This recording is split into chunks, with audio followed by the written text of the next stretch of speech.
ইবনে আবজা আবার কে? জবাব দিলেন রজুলুম মিম মাওয়ালিনা। আমিরুল মুমিনিন ইবনে আবজা এমন এক ব্যক্তি যিনি হলেন আমাদের মধ্যে একজন আজাদকৃত গোলাম।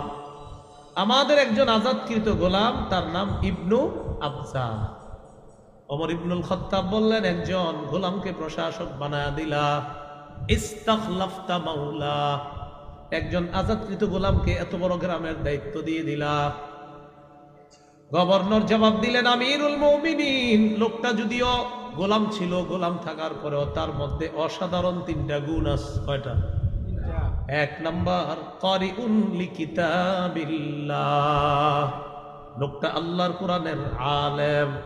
দুই নাম্বার, আলিমুন বিল ফরাইজ, ফরজ সম্পর্কে তার অগাধ জ্ঞান আছে।